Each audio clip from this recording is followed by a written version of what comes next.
Hello student, my self सुंदर कुमार मेघवाल आप लोगों का एड अंकल के ऑनलाइन प्लेटफॉर्म पे मैं आप लोगों का स्वागत करता हूं।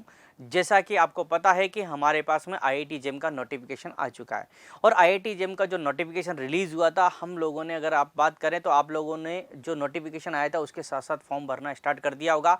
और आप लोगों को मैंने नोटिफिकेशन के बारे में पूरी डिटेल आपको दी थी, जिससे आपको बहुत सहायता मिली होती। और बहुत सारे बच्चों ने मुझे कॉल भी किया और बहुत सारे बच्चों ने हमारी जो टीम है उसके साथ में जो है बहुत सारी शेयरिंग करी। अगर मैं बात करूं तो आज हम लोग जो है रेगुलर जो प्रिपरेशन करेंगे उसकी क्या स्ट्रेटजी रहेगी और किस प्रकार से हम लोग जो है हमारा गोल अचीवमेंट करेंगे, उसके लिए मैं आज आपको स्ट्रेटजी बताने वाला हूं। तो देखिए हम लोगों ने क्या स्ट्रेटजी बनाई है।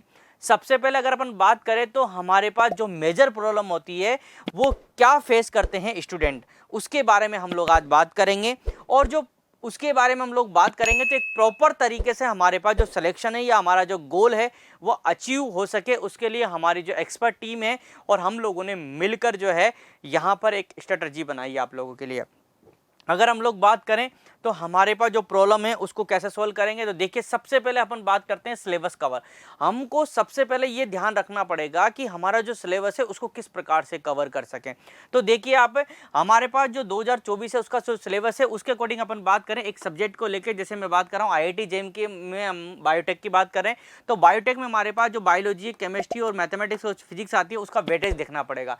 वेटेज के अकॉर्डिंग आप लोगों को पढ़ना है और किसको ज़्यादा कवर करना है वो भी ध्यान देना है। तो सबसे पहले अगर अपन बात करें तो आपको देखिए वेटेज की बात करें तो 44% हमारे पास बायोलॉजी का वेटेज है, केमिस्ट्री का हमारे पास 20% है, मैथमेटिक्स का हमारे पास 18% है और फिजिक्स का हमारे पास 18% है। तो मतलब आपको जो मैक्सिमम जो है वेटेज उसको ध्यान में रखते हुए हमारे सिलेबस को कवर करना है। अगर हम लोग बात करें नेक्स्ट तो देखिए हमारा सिलेबस जो है बायोलॉजी में आपके पास जो यूनिट है वो जनरल बायोलॉजी की हमारे पास फर्स्ट, उसके बाद बायोकेमिस्ट्री और फिजियोलॉजी की है, देन हमारे पास मॉलिक्यूलर बायोलॉजी है, उसके बाद सेल बायोलॉजी, उसके बाद माइक्रो बायोलॉजी है। उसके बाद अगर अपन बात करें केमिस्ट्री की, केमिस्ट्री में हमारे पास एटॉमिक स्ट्रक्चर है, chemistry of the function group से, अगर हम लोग बात करें सिंथेटिक पॉलीमर्स है हमारे पास। और हमारे पास जो मैथमेटिक्स है उसमें हमारे पास में देखिए क्या क्या जो है हमारे पास टॉपिक्स हैं, जैसे सेट्स की बात करें, कॉम्प्लेक्स नंबर की बात करें, सर्कल बात करें, स्टैटिक्स की बात करें, फंक्शन की बात करें, एप्लीकेशन की बात करें, मैथमेटिक्स इंडक्शन की बात करें या कॉनिक एक्सटेंशन की बात करें, डिफरेंशियल इक्वेशन की बात करें। और इसके अलावा हमारे पास में जो है 3 डायमेंशनल जो है जियोमेट्री है उसकी बात करेंगे, डेफिनेशन आइडेंटिफिकेशन की बात करेंगे, वेक्टर की बात करेंगे। तो ऐसे करके हमारे पास जो मैथमेटिक्स का सिलेबस है वो आपके लिए यहाँ पर दिया हुआ है, जिसको आपको आपके पास सिलेबस जो नोटिफिकेशन था उसमें भी मैंने डिस्कस किया था। अब बात करते हैं हमारे पास फिजिक्स। तो फिजिक्स में क्या क्या टॉपिक्स हैं हमारे पास, देखिए आप नॉर्मली वर्क की बात करेंगे, मोशन की बात करेंगे, इलेक्ट्रोस्टैटिक्स की बात करेंगे, काइनेटिक्स की बात करेंगे, ऑप्शन की बात करेंगे। तो ये हमारा जो सिलेबस है उसमें जो टॉपिक है उसको ध्यान में रखते हुए आपको पढ़ना है, ठीक है। तो उसको ध्यान में रखते हुए पढ़ना है आपको और साथ में हमारा जो सिलेबस है उसको क्या करना है, कवर करना है। नेक्स्ट अपन बात करते हैं हमारे पास ऑथरशिप एंड क्रिएटिबिलिटी। मतलब हमारे को ये ध्यान में रखना है कि जो भी सिलेबस हमारे पास में जो है उस सिलेबस के हिसाब से हमको वो ऑथर की जो बुक्स है या जो हमारे पास लेटेस्ट जो बुक्स है उसको हमको ध्यान में रखते हुए लेना है। मतलब ये हो गया कि जो ऑथर हमारे पास लेटेस्ट या हमारे पास जो पुराने ऑथर्स हैं उसने किस प्रकार से हमारे सिलेबस को कवर किया है वो ध्यान में रखते हुए उसको आपको बुक्स को परचेज करना है और उसको पढ़ना है। और उसके लिए आपको क्या करना है, एक बुक्स का जो क्राइटेरिया वो भी आपको बनाना पड़ेगा और हाई क्वालिटी का जो कंटेंट है वो उसमें देखना पड़ेगा, ठीक है। नेक्स्ट अपन बात करते हैं हमारे पास में जो रिवीजन एंड रिकमेंडेशन। अगर अपन बात करें तो आपके पास में जो रिवाइज है या रिकमेंडेशन अपन बात करें तो रिवाइज जो वर्क है वो किस प्रकार से हम लोग करेंगे और जो हमारे पास जो टॉपर्स हैं या टीचर्स हैं जो ऑनलाइन फॉर्म से या बुक्स हैं उनको भी आपको साथ साथ में रिवाइज भी करना पड़ेगा और हम लोग रिकमेंडेशन भी करते रहेंगे। जैसे अपन बात करें तो आपको ऑनलाइन बहुत सारे एक्सेस मिल जाएंगे जो फ्री ऑफ कॉस्ट है। यूट्यूब पे जाइए, वहाँ पर मिलेंगे आपको।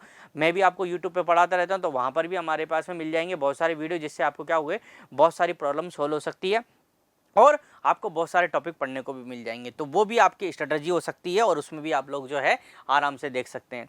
नेक्स्ट अपन बात करें तो हमारे पास में जो एडिशन है, मैंने अभी आपको थोड़ी देर पहले बताया कि जो एडिशन है और जो पब्लिकेशन है वो उसको आपको मेनली देखना है, क्योंकि एडिशन से ही आपको ये पता पड़ेगा कि कौन सा जो हमारे पास एडिशन है। अगर पुराना एडिशन है तो आपको पता है कि सिलेबस कवर है कि नहीं है, अगर लेटेस्ट एडिशन है तो आपको पता है कि उसमें जो हमारे पास जो सिलेबस है वो कवर है। तो आपको ये चीज़ ध्यान में रखनी है और ये ध्यान में रखते ही आपको एडिशन के अकॉर्डिंग बुक जो है परचेज करनी है और उस बुक को आपको स्टडी करनी है। नेक्स्ट अपन बात करें तो देखिए आप, हमारे पास जो प्रैक्टिस क्वेश्चन है वो आपको पता है कि हमारे पास में जो यूट्यूब है उस पर भी और हमारा जो चैनल है वहाँ पर भी, और आपको ऑनलाइन जो एक्सेस है हमारे पास एड अंकल का, वहाँ पर भी आपको जो है वो प्रैक्टिस क्वेश्चन मिल जाएंगे। तो आपको जो है पढ़ने के साथ साथ प्रैक्टिस भी क्वेश्चन करने, क्यों? क्योंकि ऐसा नहीं कि अपन पढ़ते जा रहे हैं और प्रैक्टिस नहीं कर रहे हैं, क्योंकि लास्ट में ऐसा नहीं हो जाए कि हम लोग वहाँ पेपर करने जाएं, आपने देखा होगा, समझा भी होगा और आपने कहीं बहुत सारी टाइम पे महसूस भी किया होगा, बहुत सारे बच्चे ऐसे होते हैं जो पढ़ते जाते हैं लेकिन जो प्रैक्टिस नहीं करते, तो वो क्या करते हैं वहाँ पर जो प्रैक्टिस नहीं कर पाएंगे तो क्वेश्चन जो है उनको फिल नहीं कर पाते हैं, या फिर हम लोग बात करते हैं तो हमारे पास जो ओमार सीट होती है उसको फिल नहीं कर पाते हैं। हमको क्वेश्चन आते हैं, हमने कर भी लिए लेकिन ओमार सीट फिल नहीं कर पाते। तो ये भी आपको क्या करना है, सॉल्विंग करनी है साथ साथ, जिससे आपको कोई परेशानी नहीं आए। नेक्स्ट अगर अपन बात करें तो देखिए यहाँ पर बात डिफिकल्टी लेवल, मैंने आपको अभी थोड़ी देर पहले समझाया था कि डिफिकल्टी लेवल भी आपको देखना है। सबसे पहले आपको जो है वो कवर करना है जो नॉर्मल लेवल का है, मतलब जो हमको अच्छे से आता है। क्यों? क्योंकि अगर आपको जो आता है उसको अच्छे से कवर कर लोगे तो डिफिकल्टी लेवल के हिसाब से अपन बाद में उसको कवर कर सकते हैं। अगर नहीं भी आ रहा है तो कोई दिक्कत नहीं है। क्यों? क्योंकि जो आ रहा है उसमें अच्छे मार्क्स ले आए, हमारा सिलेक्शन हो जाएगा। तो आपको लेवल के हिसाब से पढ़ना है कि जो डिफिकल्टी लेवल है वो कैसा है, उसके बाद में किस तरीके से हमको डिफिकल्टी जो लेवल है उसको दूर कर सकते हैं, उसके साथ साथ फिर अपन को बाद में पढ़ना है। क्योंकि आपको पता है कि अपन पढ़ने बैठे और आपने सबसे पहले डिफिकल्टी ले लिया, पढ़ने का मूड ही नहीं किया, क्या मतलब आया पढ़ने का? क्यों?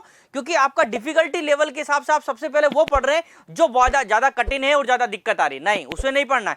जो इजी है, अच्छा है, गोइंग है और देन हमारे पास उसमें मार्क्स लेने की जो कैपेसिटी है वो ज्यादा है, तो आपको वही पढ़ना है और लास्ट में आपको जो है डिफिकल्टी लेवल को सॉल्व करते हुए पढ़ना है। उसके बाद अपन बात करते हैं हमारे पास में जो है ये लेवल पढ़ने के साथ साथ आपको जो है हमारे जो वीडियो हैं और रेगुलर जो हमारे पास में यूट्यूब हमारे जो चैनल है वहाँ पर सब्सक्रिप्शन करना है। और ये सब कुछ जो आप देख पा रहे हो, जो स्ट्रेटेजी मैंने बनाई, ये सब कुछ हम लोगों ने हमारा जो स्टडी मटेरियल है उसको कवर करते हुए बनाया। तो आप लोग जो है हमारी वेबसाइट पे जाइए, हमारे लिंक पे जाइए, सब्सक्रिप्शन करिए, जहां से आपको सब कुछ एक साथ मिल जाएगा और आपके जो अचीवमेंट है या आपका जो गोल है उसको आप प्राप्त कर सकते हैं। Thank you very much.